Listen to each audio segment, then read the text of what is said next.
आपने अक्सर अपने मम्मी पापा टीचर्स या किसी भी बड़े से सुना होगा कि शिक्षा यानी कि एजुकेशन जो है वो सबसे बड़ा धन होता है। इसी से रिलेटेड एक बड़ी इंटरेस्टिंग सी कहानी है, शिक्षा बड़ी या धन। Hello students, welcome back to my class. और आज की क्लास है हिंदी की क्लास, और हिंदी की क्लास में आज हम पढ़ने वाले हैं बहुत ही इंटरेस्टिंग सी एक कहानी, शिक्षा बड़ी या धन।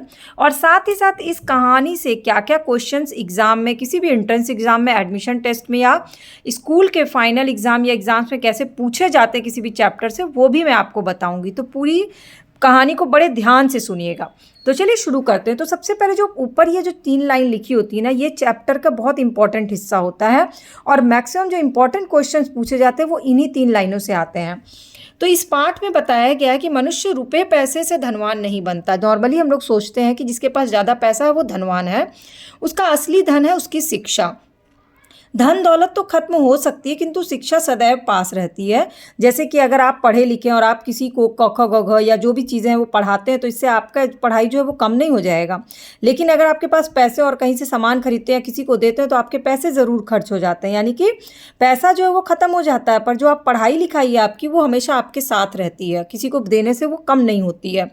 शिक्षित होकर ही हम अपने जीवन को सुखी बना सकते हैं। जब आपको नॉलेज होगी, शिक्षा होगी, तो ही आपकी लाइफ जो है ना वो अच्छी होगी। तो यहाँ पे क्वेश्चंस क्या बनेंगे कि मनुष्य धनवान कैसे बनता है, तो मनुष्य शिक्षा से धनवान बनता है। मनुष्य का असली धन क्या होता है, मनुष्य का असली धन उसकी शिक्षा होती है।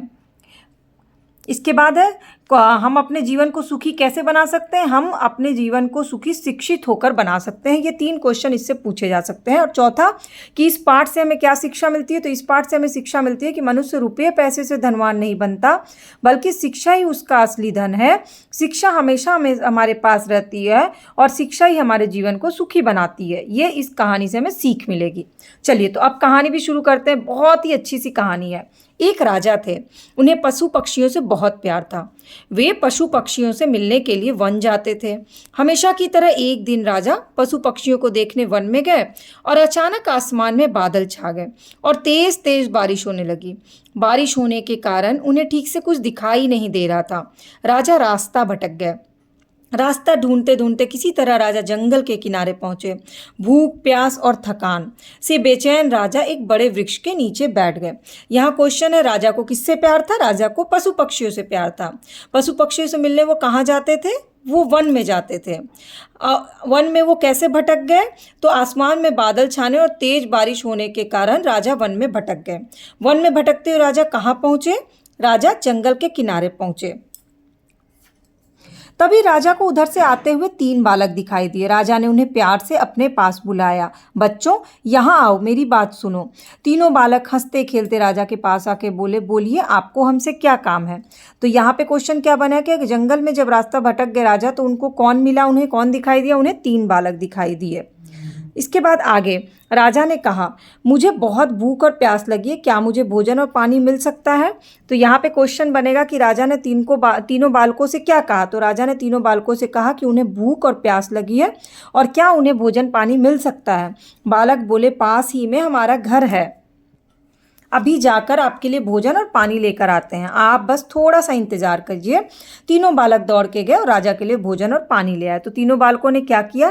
तीनों क्वेश्चन है, तीनों बालकों ने राजा के लिए क्या किया? तो तीनों बालक अपने घर से राजा के लिए भोजन और पानी लेकर के आए। राजा बालकों के व्यवहार से बहुत खुश हुए। व्यवहार मतलब स्वभाव, जो उन्होंने किया, बर्ताव किया, सलूक किया, वो उसको बोलते हैं व्यवहार। वे बोले, प्यारे बच्चों, तुमने मेरी भूख और प्यास मिटाई है। मैं तुम तीनों बालकों को इनाम के रूप में कुछ देना चाहता हूँ। बताओ तुमको क्या चाहिए? राजा ने बालकों से क्या पूछा? राजा ने बालकों को से पूछा कि मैं तुमको इनाम में कुछ देना चाहता हूँ, तुम्हें क्या चाहिए? थोड़ी देर सोचने के बाद एक बालक बोला, महाराज, क्या आप मुझे बड़ा सा बंगला और गाड़ी दे सकते हैं? राजा बोले, हाँ हाँ, क्यों नहीं। अगर तुम्हें यही चाहिए तो ज़रूर मिलेगा। तो पहले बालक ने राजा से क्या मांगा? पहले बालक ने राजा से बंगला और गाड़ी मांगी। अब तो बालक फूला ना समाया। फूला ना समाया एक मुहावरा है जिसका मतलब होता है बहुत खुश होना। जब आपके मन की कोई चीज़ होती है और आप जब बहुत खुश होते हैं तो उसको बोलते हैं फूला ना समाना। दूसरा बालक भी उछलते हुए बोला, मैं भी बहुत गरीब हूँ, मुझे धन चाहिए जिससे मैं भी अच्छा खाना खा सकूं और अच्छे अच्छे कपड़े पहनूं। तो दूसरे बालक ने क्या मांगा? धन मांगा, जिससे वो अच्छा खाना खाए और अच्छे कपड़े पहन सके। राजा मुस्कुरा के बोले, ठीक है बेटा, मैं तुम्हें बहुत सारा धन दूंगा। ये सुनकर तो दूसरा बालक खुशी से झूम उठा। खुशी से झूम उठना मतलब बहुत खुश होना। तो इन दोनों मुहावरों का मतलब एक ही है, खुशी से झूम उठना या फूला ना समाना, यानी कि दोनों का मतलब क्या है? बहुत खुश होना। भला तीसरा बालक चुप क्यों रहता? वो भी बोला, महाराज क्या आप मेरा सपना भी पूरा करेंगे? तीसरे बालक ने महाराज से क्या मांगा? मुस्कुराते हुए राजा ने कहा, क्यों नहीं, बोलो बेटा, तुम्हारा क्या सपना है? तुम्हें भी धन दौलत चाहिए? राजा ने उससे पूछा। राजा को लगा कि उसे भी धन दौलत, बंगला और गाड़ी ये सब चाहिए। नहीं महाराज, मुझे धन दौलत नहीं चाहिए, मेरा सपना है कि मैं पढ़ लिख कर विद्वान बनूं। तीसरा बालक क्या बनना चाहता था? तीसरा बालक पढ़ लिख कर के विद्वान बनना चाहता था। क्या आप मेरे लिए कुछ कर सकते हैं? तीसरे बालक की बात सुनकर के राजा बहुत खुश हुए। राजा ने उसके पढ़ने लिखने की उचित व्यवस्था करा दी। उचित व्यवस्था मतलब इंतजाम कराना। वो मेहनती बालक था और दिन रात लगन से मतलब मेहनत से पढ़ता और कक्षा में पहला स्थान प्राप्त करता। इस तरह समय बीतता गया और वह पढ़ लिख करके विद्वान बन गया। राजा ने उसे राज्य मंत्री बना दिया। तो जब तीसरा बालक था वो बड़ा होकर क्या बना? राजा के राज्य का मंत्री। बुद्धिमान होने के कारण सभी लोग उसका आदर सम्मान करते थे। सम्मान मतलब आदर या इज्जत करना। उधर जिस बालक ने राजा से बंगला गाड़ी मांगी थी, अचानक बाढ़ आने से उसका सब कुछ पानी में बह गया। दूसरा बालक भी धन मिलने के बाद कोई काम नहीं करता था, बस दिन भर फिजूल खर्च करके धन उड़ाता था। फिजूल मतलब बेकार के खर्चे करना। रखा धन भला कब तक चलता? एक समय आया कि उसका सारा धन समाप्त हो गया। समाप्त मतलब खत्म हो गया, वो फिर से गरीब हो गया। तो इसमें क्वेश्चन क्या बनता है कि बाकी दोनों बालक, जो ये आपने स्टार्टिंग में ही पढ़ा ना कि पैसा जो है वो खत्म हो जाता है, तो रखा हुआ धन उसका खर्च हो गया, वो फिजूल खर्च किया। और पहला बालक का बंगला गाड़ी, कभी भी धन कोई स्थायी चीज़ नहीं होती, वो आज नहीं तो कल खत्म हो जाती है, तो उसका बंगला गाड़ी भी बाढ़ में खत्म हो गया। दोनों बालक उदास होकर अपने मित्र से मिलने राजा के दरबार में गए। वे दुखी होकर अपने मित्र से बोले, हमने राजा से इनाम मांगने में बहुत बड़ी भूल कर दी। दोनों बालकों को क्या एहसास हुआ कि उन्होंने राजा से जो भी मांगा वो गलत मांगा, इसमें उन्होंने भूल कर दी। हमारा धन, बंगला, गाड़ी सब कुछ नष्ट हो गया, हमारे पास कुछ नहीं बचा। मित्र ने समझाते हुए कहा, किसी के भी पास धन दौलत हमेशा नहीं रहती। धन तो आता जाता है, सिर्फ शिक्षा है जो हमारे पास रहती है। धन से नहीं बल्कि शिक्षा से हम धनवान बनते हैं। तो तीसरे बालक ने बाकी दोनों मित्रों को क्या समझाया? तो बाकी दोनों बालकों को उसने समझाया कि धन दौलत हमेशा हमेशा हमारे पास नहीं रहता, बल्कि शिक्षा हमेशा हमारे पास रहती है। धन से नहीं बल्कि शिक्षा से हम धनवान बनते हैं। अगर हमारे पास शिक्षा होगी तो हम कोई भी काम कर सकते हैं। दोनों बालकों को अपनी गलती का पछतावा हुआ और उन्होंने तय किया कि हम भी मेहनत और लगन से पढ़ाई करेंगे और अपने जीवन को सुखी बनाएंगे। तो अंतिम क्वेश्चन ये है कि दोनों बालकों ने क्या तय किया, क्या निश्चय किया? तो उन्होंने निश्चय किया कि हम मेहनत और लगन से पढ़ाई करेंगे और जीवन को सुखी बनाएंगे। अब मैं चैप्टर्स के बीच से क्वेश्चन आपको इसलिए बताती हूँ क्योंकि आप कोई भी एग्ज़ाम दीजिए, किसी भी स्कूल एडमिशन टेस्ट का एग्ज़ाम दीजिएगा या किसी भी क्लास में पढ़ रहे होंगे, तो कहानियों का मकसद ही होता है कहानियों को समझना और कहानियों से किस तरह के क्वेश्चन पूछे जा सकते हैं। चाहे ये सत्य असत्य में पूछे, चाहे रिक्त स्थान भरे में पूछे, चाहे एक शब्दों में उत्तर दीजिए या दीर्घ उत्तरीय क्वेश्चन में पूछे, लेकिन क्वेश्चन इसी चैप्टर से आते हैं। बस आपको क्या होता है, हर लाइन से प्रश्न बनाने की आदत होनी चाहिए कि किस लाइन से किस टाइप के प्रश्न बन सकते हैं। इसलिए हमेशा रीडिंग करते समय इन बातों का ध्यान रखिए कि इस लाइन से क्या क्वेश्चन बना सकते हैं। जैसे कि एक सिंपल सा एग्जाम्पल बताती हूँ। एक समय आया, उसका सारा धन समाप्त हो गया, बस दिन भर फिजूल खर्च। दूसरा बालक दिन भर डैश करके धन को उड़ाता था। तो आपको क्या लिखना है? फिजूल खर्च करके। इस तरह से फिलिंग द ब्लैंक में भी आ सकता है। इस तरह से तीसरे बालक का दरबार में सभी लोग निरादर करते थे, सत्य है या असत्य। तो आपको जब कहानी पढ़े होंगे तभी आप लिख पाइएगा कि असत्य है, क्योंकि तीसरे बालक का खबरों दरबार में सम्मान करते थे। ये क्या होगा, एक एक लाइन से सत्य असत्य, रिक्त स्थान भरे, किसी भी तरह के क्वेश्चन बन सकते हैं। इसलिए बहुत ध्यान से कहानी को पढ़ना होता है और उसके क्वेश्चन एंगल को समझना होता है।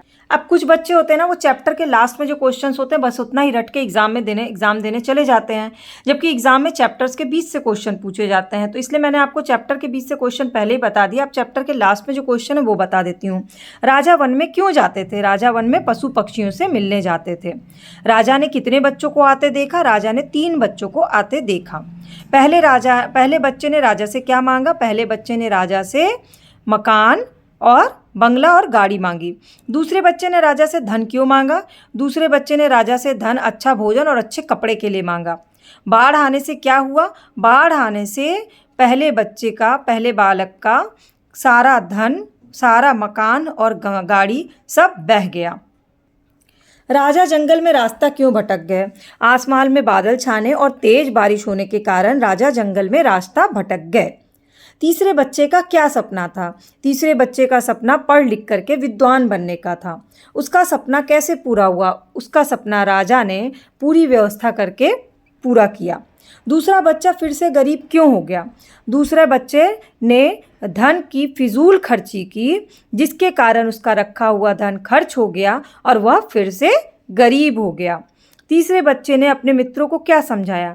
तीसरे बच्चों ने अपने मित्रों को समझाया कि धन आता जाता रहता है, लेकिन शिक्षा जो होती है वो आपका असली धन होता है। पहले और दूसरे बच्चे ने क्या प्रतिज्ञा ली?